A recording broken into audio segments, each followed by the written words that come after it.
Your cuisine is excessively conventional for the direction we intend to take this establishment, was what Vanessa informed me after summoning me to her office one Tuesday afternoon. She had been the proprietor of Cloud Marsh Tech for merely 3 weeks and already possessed opinions about the cuisine I'd been preparing for 7 years. I am Luca Moretti, 43 years of age, head chef at what was previously known as Loft Bistro in Providence, Rhode Island. I had transformed this location from a quiet neighborhood eatery into one of the most esteemed dining establishments on the eastern seaboard. Not with showy techniques or molecular cooking science, with fare that evoked something authentic in people. We require a fresh culinary identity, she continued, barely glancing up from her computer screen, something more photogenic for social media, more fusion-oriented, more invigorating. I didn't contest her words, simply nodded once and inquired when my final day would be. She appeared taken aback by that, by how readily I accepted it, as though she anticipated me to plead or bargain, but I don't supplicate for individuals to comprehend what they're unable to perceive. For 7 years I had invested my essence into those dishes, 7 years of refining recipes my grandmother instructed me in Naples when I could barely see over the countertop. 7 years of crafting a menu that prompted people to shut their eyes upon taking their initial bite. Vanessa smiled, unburdened. 2 weeks should suffice for transition. You'll need to supply detailed recipes for all signature dishes, naturally. I nodded again, though we both realized I had never documented a single recipe, not the genuine ones, not the way I actually crafted them. That evening during service, I observed my kitchen personnel move like a well-coordinated orchestra, Jason handling the grill with the timing of a metronome, Ellie plating with the precision of a surgeon. They weren't aware yet, none of them knew, that the soul was about to be extracted from this place. After closing, I sat by myself at the bar with a tumbler of bourbon. The dining area was dim except for the small lamp above me. I traced my fingers over the weathered bar surface, where I'd catered to thousands of patrons who had become companions. The subsequent morning, Thomas, my assistant chef for 5 years, discovered me storing my personal knives in their carrying case. "Chef, what's happening?" I revealed to him about the meeting. His expression shifted, anger flashing behind his gaze. "This is absurd. The restaurant's performing better than ever." "It's her establishment now," I replied, continuing to pack. "But those are your formulations, your creations. People visit here for your cuisine." I merely shrugged. Not anymore. As I walked to my vehicle that evening, I glanced backward at the restaurant's illuminated sign. Something twisted in my abdomen. Not melancholy precisely, something more acute, something that signaled this wasn't concluded, not by a considerable margin. My grandfather inaugurated the first Moret's in Naples when he was 22. I matured watching him create magic with nothing more than flour, eggs, and whatever vegetables appeared appealing at the marketplace. Food wasn't extravagant in our lineage. It was sincere, it was recollection, it was the element that caused people to halt their lives momentarily and recollect what was significant. I didn't arrive in Providence intending to become a chef. I was pursuing architecture at Rhode Island School of Design, working evenings washing dishes to finance tuition. Then one night the line cook phoned in ill. The proprietor was desperate. I stepped in. Something clicked that evening. The cadence of the kitchen felt more fitting than any drafting table ever had. 6 months afterward, I withdrew from school. My father refused to speak with me for a year. I advanced through 4 different kitchens before securing a position at Loft, when it was merely a struggling bistro with outdated decor and a menu nobody recalled. The proprietor, Harold, was prepared to close permanently when he decided to grant me complete authority over the kitchen. Create food that matters to you, he said. I'm entirely out of concepts. So I did. I constructed a menu centered around the dishes my grandmother prepared. The braised lamb that simmered for 6 hours with rosemary and juniper, the seafood stew with saffron that my grandfather acquired from his mother, the olive oil cake soaked in orange liqueur that we presented at every family wedding. People took notice, initially locals, then food critics, then tourists who had read about us online. We weren't fashionable. We were something that endured longer, essential. Harold sold the establishment when his spouse became ill, required the funds for treatments. I comprehended. The new owners were a restaurant consortium who largely left me undisturbed. Don't repair what isn't malfunctioning, their CEO instructed me. For 3 years, it functioned. Then they sold to Vanessa. She began appearing during preparation, posing questions that revealed she didn't understand restaurants or food. She would bring companions in during service, returning dishes because they weren't attractive enough for their social media accounts. 2 weeks before she dismissed me, I overheard her on the telephone. We'll retain the name for now, but everything else transforms. New concept, new chef, new energy. I should have prepared then, should have anticipated it coming, but some part of me couldn't believe anyone would dismantle something that operated so effectively, something people adored. The night preceding my final day, I prepared all our signature dishes one last time, sampling each one, committing the exact flavors to memory. Not that I needed to, these dishes coursed through my veins. My final night at Briarloft was subdued. I didn't deliver a speech, didn't desire a celebration, just cooked service like any other evening, though my hands felt heavier with each dish I dispatched. After closing, I left my keys on Vanessa's desk along with a list of recipes, the official ones we maintained for health inspections and line cooks. Not my recipes, not genuinely. I drove home to my small apartment and uncorked a bottle of Barola I'd been reserving, sat on my balcony observing the city illuminations, and experienced nothing, no rage, no sadness, just a vacant space where 7 years of labor used to reside. The following morning, my phone vibrated with messages from the kitchen staff. Vanessa had introduced a new executive chef, some individual named Kevin who had worked at a trendy location in Boston. He was already implementing changes, they reported, reorganizing the kitchen, discussing elevating the menu. I didn't respond, just deactivated my phone and took a stroll downtown.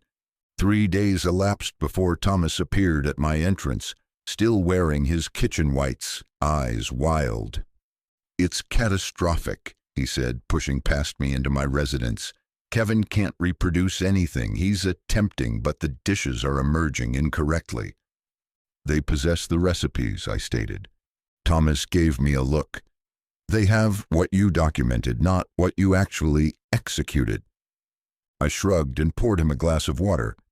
New chef, new restaurant, that's the protocol. The regulars are detecting it. Mrs. Carpenter returned the lamb twice last night, said it wasn't correct. Mrs. Carpenter had been visiting every Thursday for 5 years, invariably ordered the lamb, always informed me it reminded her of the year she spent in southern Italy before her husband passed away.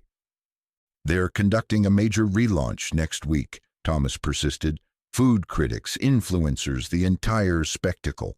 Vanessa's calling it Briarloft Evolved. Something shifted in my chest. Not satisfaction precisely, but recognition. The commencement of an answer to a question I hadn't fully formulated yet. Are you seeking employment? I inquired. Thomas blinked. What? My grandfather's old space downtown. The structure's vacant, been sitting there since his death. I still own it. You contemplating launching your own establishment? I hadn't been, not consciously, but articulating it aloud made something apparent. I dedicated 7 years to someone else's aspiration. Perhaps it was time to construct my own. Perhaps, I responded. Are you interested? Thomas didn't hesitate. Absolutely yes, and I wager Ellie and Jason would join too. That night I couldn't slumber. I retrieved my grandfather's old notebook, the one with half-composed recipe ideas and annotations about customers. His handwriting was unsteady in later years, but his thinking was always lucid. On the inside cover he'd inscribed, "The food remembers even when people forget." I ran my finger over those words and felt something stir, not anger at Vanessa or even a desire for retribution, something purer, the simple necessity to create food that mattered again, food that was authentically mine. The week after my departure, food bloggers began posting about modifications at Briarloft, images of deconstructed versions of my dishes, foam where there should have been sauce, tiny portions arranged like abstract art, comment sections filled with bewildered regulars. What transpired to the genuine menu? This isn't what made this place exceptional. I was painting my grandfather's old restaurant space when Vanessa telephoned, first time I'd heard from her since my exit. "Luca," she said, voice honey-sweet. "How are you?" "Fine." "We're experiencing some transition difficulties. I was hoping you might be accessible for consultation, just to help facilitate things." I set down my paint roller. "What kind of difficulties?" She paused. "Some of the signature dishes aren't turning out quite accurately. Kevin is talented, but patrons are noticing discrepancies." "You possess the recipes," I remarked, repeating what I'd told Thomas. "Yes, but there seem to be subtleties absent." I almost laughed. Subtleties like how I adjusted the lamb seasoning based on the season, how the seafood stew required more acidity when utilizing Gulf shrimp instead of local catch, how the olive oil cake demanded a different baking duration on humid days. "I could remunerate you generously," she continued, "and credit you as a consulting chef." "I'm occupied," I stated. "Look, Luca," her voice hardened, "the relaunch is in 3 days. We have critics and investors attending. I need those dishes to be correct." "Then you shouldn't have dismissed the individual who created them." She was silent for a moment. "I'll double your previous salary just for 2 weeks of consultation. No, triple it." "It's not about finances, Vanessa." "Then what is it about?" "Some injured pride? I made a business decision, and now I'm making one." "Good fortune with your relaunch." I disconnected and resumed painting. An hour later, Thomas phoned to inform me Vanessa was in the kitchen, observing the cooks prepare my dishes, making notes and inquiring detailed questions about every procedure. 2 days preceding the relaunch, I was at the farmer's market when Harold, the original proprietor, located me examining tomatoes. "Heard what transpired," he said, stepping beside me. "Also heard you're inaugurating your own place." News traveled rapidly in the restaurant realm.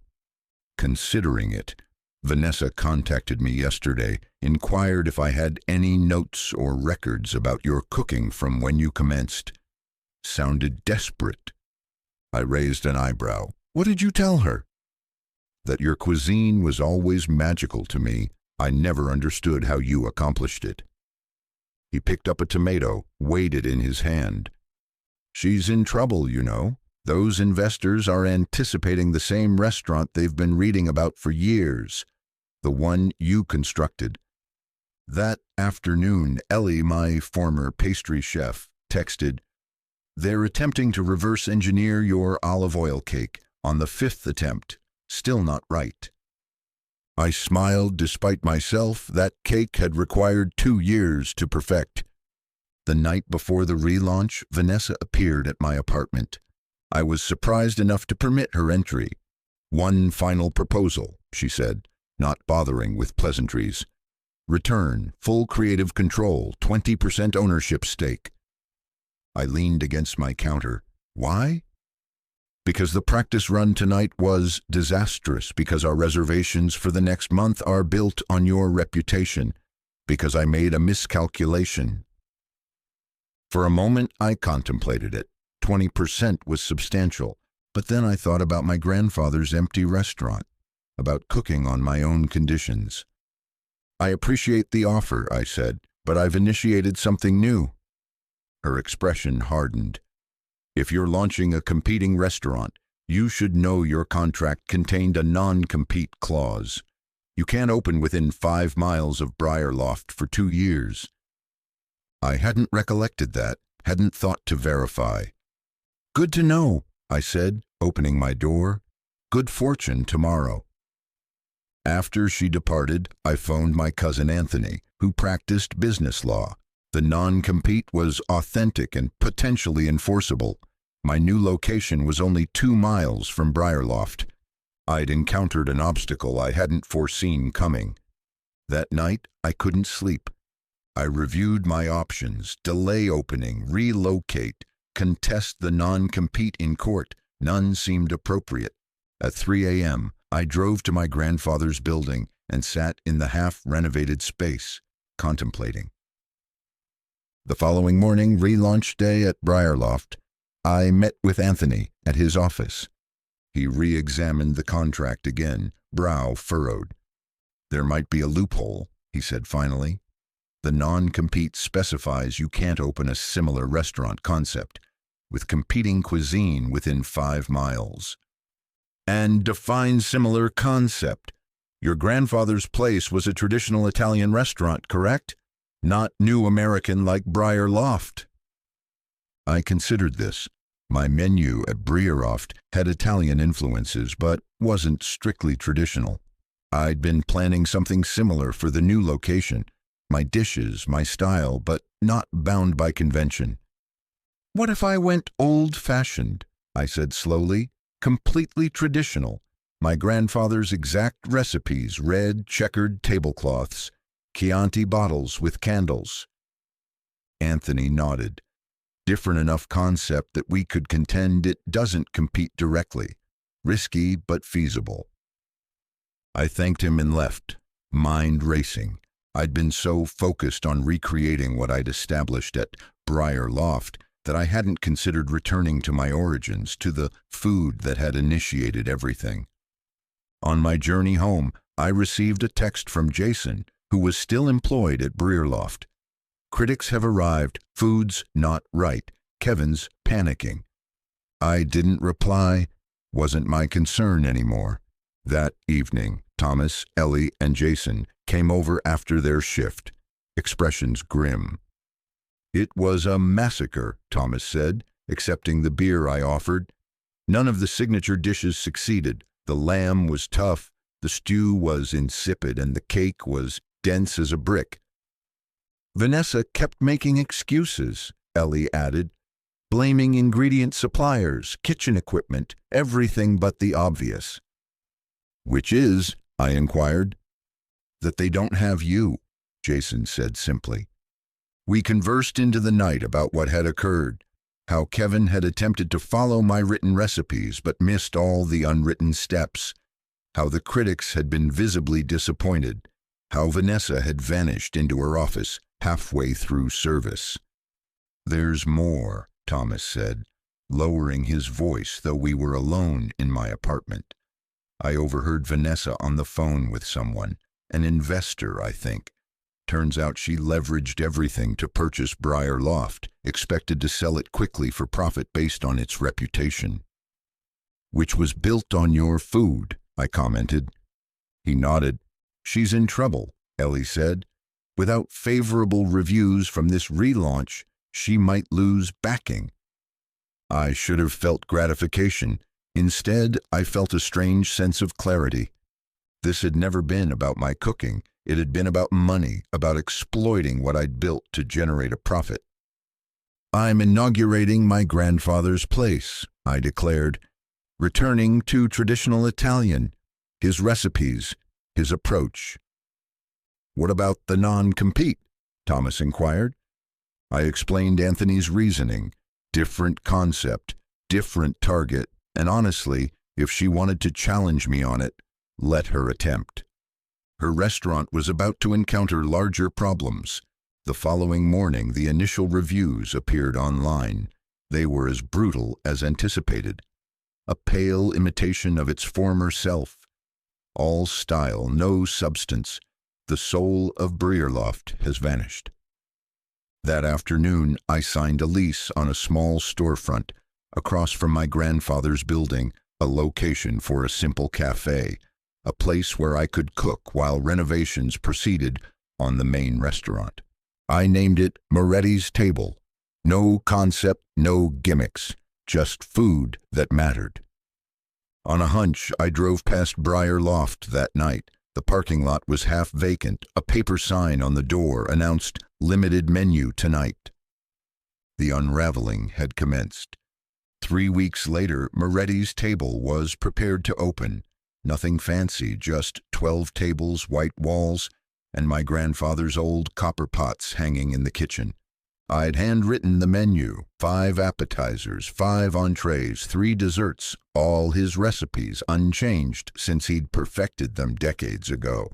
I'd been careful about permits, licenses, everything legal. Anthony had reviewed all the paperwork to ensure we were protected if Vanessa decided to create difficulties, but so far she'd been silent.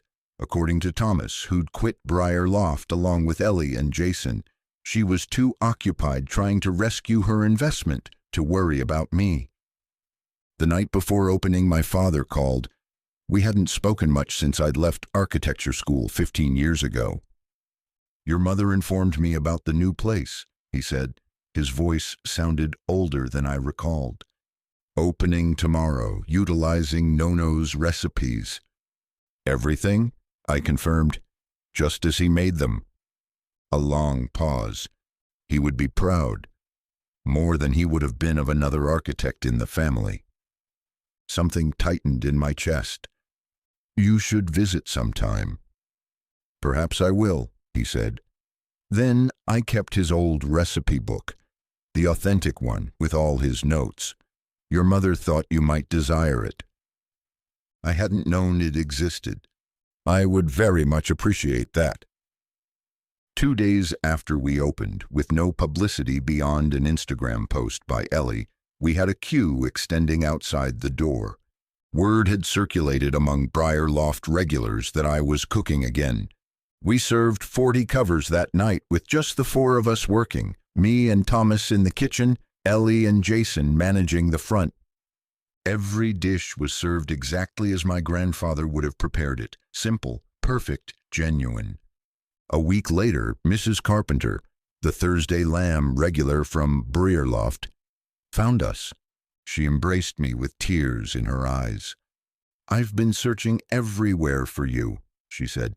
"Nothing's been right since your departure." That night, I added my grandfather's lamb to the menu, just for her. 2 weeks in, we were fully booked every night. I'd hired 2 additional kitchen staff and another server. My father had sent the recipe book, a worn leather journal filled with my grandfather's secrets, things I'd never known about his cooking, about where he'd learned, about what each dish signified to him. It felt like he was present in the kitchen with me. On our 1-month anniversary, I arrived early to discover a manila envelope taped to the entrance. Inside was a formal letter from Vanessa's attorney, alleging violation of the non-compete agreement and threatening legal action. I handed it to Anthony over coffee that afternoon. "Right on schedule," he said, scanning the document. I was wondering when this would arrive. "Can they force us to close?" I asked. He placed down the letter. "They can attempt, but I've been constructing our case since we spoke. I have documented evidence that Moretti's Table is a traditional Italian restaurant based on your family recipes, completely different from the new American cuisine at Briar Loft. Different target audience, different price point, different concept. So we're secure?" Better than secure, their argument is extremely weak, especially now that Breerloft itself has altered its menu completely. This was news to me. They did? Anthony nodded. Went full molecular gastronomy last week. Foams, gels, the entire assortment, trying to pursue the latest trend. They've essentially admitted through their actions that they're not the same restaurant you worked at. I smiled. Perfect timing. That evening, as I was preparing for service, a food critic from the Providence Journal entered, the same one who'd composed a scathing review of Breerloff's relaunch. He didn't realize I recognized him. I just cooked, sent out food that would have made my grandfather proud. The next morning, his review appeared. The heart of Briar Loft didn't vanish. It just relocated across town and found its true home. By noon, our reservation list was complete for the next 3 months. 6 months after inaugurating Moretti's table, I received a call from Harold, the original proprietor of Briar Loft. "Have you seen it?" he asked without preamble. "Seen what?" "Briar Loft's for sale. Vanessa's cutting her losses." I hadn't known, hadn't really contemplated Briar Loft in months. I'd been too occupied running my own establishment, expanding the menu, training staff.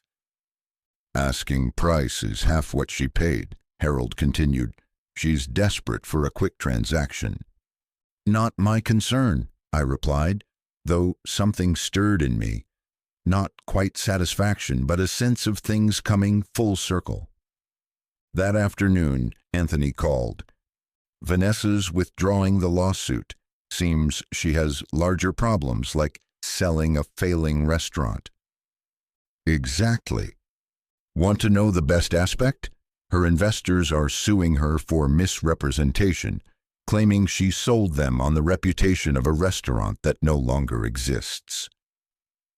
I pondered that as I prepared for dinner service, about the shortcuts Vanessa had attempted to take, about how she'd seen only the surface of what made Breerloff special, never comprehending the foundation it was built upon. 3 days later, a Blacktown car halted outside Moretti's during lunch service. Vanessa emerged, straightened her jacket, and walked inside. The dining room fell silent as regulars recognized her. I observed from the kitchen pass as she surveyed the packed restaurant, taking in the simple decor, the contented diners, the staff moving with practiced precision. Then she noticed me. Our gazes met across the room. I anticipated anger, resentment. Instead, I saw something like resignation, maybe even respect. She gave a slight nod, turned, and exited. I never witnessed her again. The following week, Briar Loft closed its doors permanently. The building remained vacant for months, a quiet monument to ambition without understanding. I didn't celebrate, didn't need to. The food had spoken for itself. 1 year after opening Moret's table, we expanded into my grandfather's original building next door. The renovation was finished, his old copper pot still hanging in the new, larger kitchen. We maintained the cafe as a lunch spot and opened the main restaurant for dinner service. On opening night, I stood in the kitchen doorway, watching the dining room fill. Families, couples, regulars who'd followed me from Briar Loft, new faces drawn by word of mouth. Thomas nudged my shoulder. "Are you going to stand there all evening, or are we cooking?" I smiled and returned to the line. Halfway through service, Ellie appeared in the kitchen. "There's someone here to see you in the dining room." At a corner table sat my father. He rose when he saw me, extending his hand formally. I disregarded it and embraced him instead. "The establishment looks good," he said, glancing around. "Just like Nono had it, with a few updates," I admitted. "But the essence remains the same." We conversed throughout his meal, the first genuine conversation we'd had in years, about my grandfather, about food, about what it meant to build something that endured. As he was departing, he pressed something into my hand, a key. "To the vineyard in Campania," he explained. "Nono left it to me, but it should belong to you. Perhaps someday you'll produce wine as excellent as your cuisine. That night, after everyone had gone, I sat alone at the bar with a glass of my grandfather's favorite wine. The dining room was dark except for the small light above me. On the wall hung a framed copy of that Providence Journal Review. The heart of Briarloft didn't vanish. It just relocated across town and found its true home. I'd never intended to destroy what Vanessa built. I'd only wanted to create something authentic, something genuine. In the end, that had been sufficient. Sometimes the best vengeance isn't vengeance at all. It's simply doing what you were destined to do and doing it expertly. I raised my glass to my grandfather's memory and to the empty chairs that would fill again tomorrow. This place wasn't merely a restaurant, it was home.